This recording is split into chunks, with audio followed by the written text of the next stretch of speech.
আমার নাম হলো কাপা কাপি বাবা।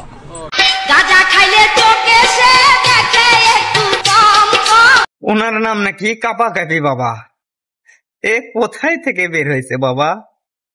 কোথায় থেকে এসেছো তুমি? বাসা রাজশাহী। তা বাবা, তোমার কবে আগমন ঘটলো এখানে? তুমি কবে এসেছো? আজকে? আজকে আসেনি, 7 দিন হলো আসা আমার। তুমি কাকে দেখতে এসেছো এখানে বাবা? আমি বাবাকে দেখতে আসছি। তা বাবা, তুমি তোমার বাবাকে কিভাবে দেখো বাবা? একটু আমাদের একটু জানাও তো বাবা। হ্যাঁ, ওটা মনের ভিতরে বাবা আছে। তা বাবা, এখানে এসেছো, খানা পিনা কিভাবে হচ্ছে? আমের খানা আমি কাকতে চাই না। এখানে দেখতেই পাচ্ছেন যে অনেক বাবার আগমন ঘটেছে। তারা মূলত যে ওর মতো করেই এগুলো কাজ করতে এসেছে। প্রতি বছর তারা এখানে আসে। লালম তো যাই, লালম সলেমান তৌসিক সব বাড়ির কাছে। ঘোড়া শাহ, কুতুব শাহ, হিসাব সাধু, তারিক শাহ, এসব সব বাড়ির কাজ। আমার বাবা আছে, মা আছে, আমার ছেলে পেলে আছে। না, সবাই একলা বাজান। আমার লাল পোশাক, আমার নাম হলো কাপা কাপি বাবা। হ্যাঁ, আপনি সার্চ করেন পাবেন। তাহেরপুর পৌরসভা। আরো শোনা যায় যে সাধু সন্ন্যাসীদের নাকি নামাজ পড়া লাগে না। বেশ পাগল, নামাজ এই কথা আপনি কে বলে, কোন বোকাচোদা বলে? নামাজ না পড়লে আল্লাহ পাওয়া যাবে না।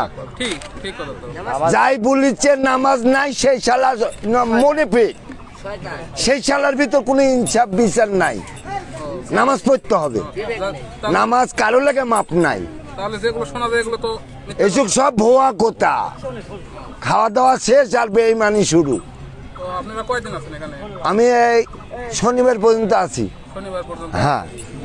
তা আবার আপনারা এখানে শুধু এই বছরে একবারই আসেন নাকি বিভিন্ন সময় আসা? না, আমি 3 বার আসি বছরে। আমি 3 বার, আমি 3 বার আসি বছরে। মানে ওরসের সময় আসেন আর কখন আসেন? অনুষ্ঠানেও আসি, এবারে এক্সট্রা ভাবেও আসি।